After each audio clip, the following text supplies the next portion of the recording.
Se eu desse o nome para esse quadro, eu daria Imposto de Renda na Prática, ou execução, colocando a mão na massa, que aí nós conseguimos verificar vários pontos que nos são colocados, tanto pelos nossos clientes, quanto também por algumas pessoas que fizeram várias perguntas aí, de acordo com nossos últimos vídeos postados. Um tema que eu acho extremamente relevante, que ele está dentro ali da cadeia do imposto de renda pessoa física e que as pessoas não prestam atenção.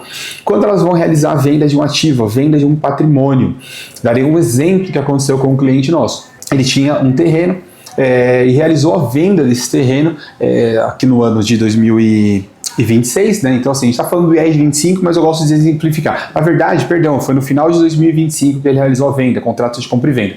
Mandou aqui para o escritório para nós realizarmos ali toda a documentação dele.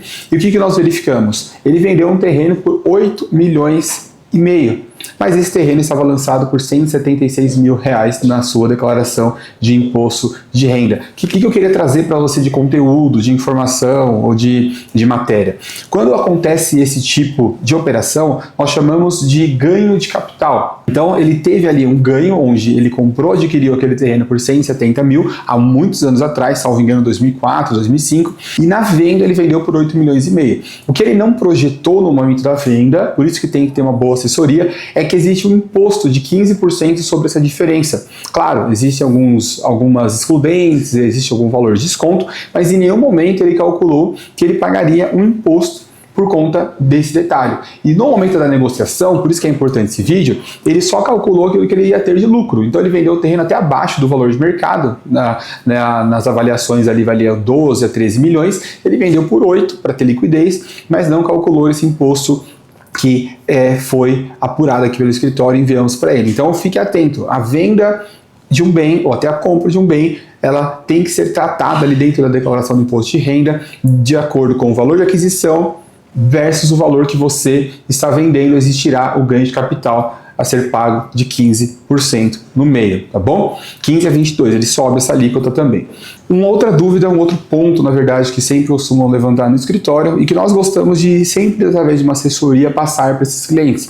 E normalmente são clientes que eles têm ali um patrimônio considerável ou estão começando a ter um patrimônio considerável. Qual é o ponto de atenção? A parte da variação patrimonial. O que é a variação patrimonial? É quando eu tenho lá no campo de bens e direitos, a última linha que nós chamamos ali da declaração, onde eu terei o exercício de 2024 versus o exercício de 2025. Então eu pego aqui 2024, vou ter lá R$1 milhão de patrimônio. Quando eu chego em 2025, lancei tudo que aquele cliente mandou, ou você lançou todos os seus bens, todas as suas aplicações, aumento de capital, participações societárias, offshores, lançou tudo, e aí você olha, está lá 3 milhões, você fala, nossa, que bom, muito bom, você subiu o seu patrimônio, isso é excelente. Mas qual que é o ponto onde as pessoas não se atentam? Você teve origem declarada durante o ano de 2025 para justificar aquele acréscimo patrimonial? Ah, como assim? A sua empresa distribuiu lucros suficientes para compor aquele patrimônio que está sendo acrescido na sua conta, na sua declaração? E isso, quando não acontece, é o que nós chamamos de estouro de caixa. Ou, na verdade, é a falta ali de comprovação legal de um patrimônio que houve um acréscimo. E aí a consequência disso, além de uma malha fiscal, você pode também ser chamado pela Polícia Federal para comprovar a licitude daquele rendimento que aumentou, aquele patrimônio que aumentou. Então isso acontece muitas das vezes quando você não observou se a sua empresa ela distribuiu lucros suficientes. Isso acontece muito. Às vezes a sua empresa ficou com um valor parado em caixa, o contador não distribuiu o lucro, ele te deu um informe de rendimento lá de R$100 mil, mas você transferiu para sua conta esses 2 milhões, 3 milhões ao longo do ano. E ele por não ter feito a distribuição de lucro, a Receita não tem essa informação, ela só tem R$100 mil, você não vai conseguir ter a justificativa do seu aumento patrimonial batendo com a justificativa da distribuição de lucro ou de outras fontes de rendimentos que você tem. Então sempre fique atento. Rendimentos tributados exclusivamente na fonte, rendimentos isentos, às vezes rendimento de aluguéis, faça essa soma, batam os valores. Hoje existe existem programas que fazem análise de caixa e já dão para você essa informação em tempo real. Nós usamos aqui no escritório, mas apenas olhando ali você já consegue também ter essa informação. Some todas as suas fontes de renda que estão declaradas e contra isso, veja qual foi o seu aumento patrimonial durante aquele ano. Eu dei o exemplo de 1 milhão, mas poderíamos estar falando patrimônio de 100 mil reais, e aí você comprou outro carro, trocou por um carro de 200 mil. Você ganhou 100 mil reais durante o ano? Você pode falar, não, Felipe, está financiado. Outra informação, você precisa lançar o financiamento em dívida e ônus. Por quê? Quando você lança o financiamento, você mostra para a Receita que aquele patrimônio que aumentou ainda não é seu, ele está alienado a um banco. Uma outra dúvida, que na verdade, assim, não vou nem colocar como dúvida, mas como problema que surge ao longo de uma declaração. Então, esse quadro, como eu coloquei, intitulei ele de Imposto de Renda na Prática, nós não estamos colocando só dúvidas dos clientes, mas nós estamos colocando talvez coisas que não são dúvidas, mas ao tratá-las, pode gerar para você um conteúdo que agregue valor e no momento que você for efetuar a sua declaração, você se atente a isso.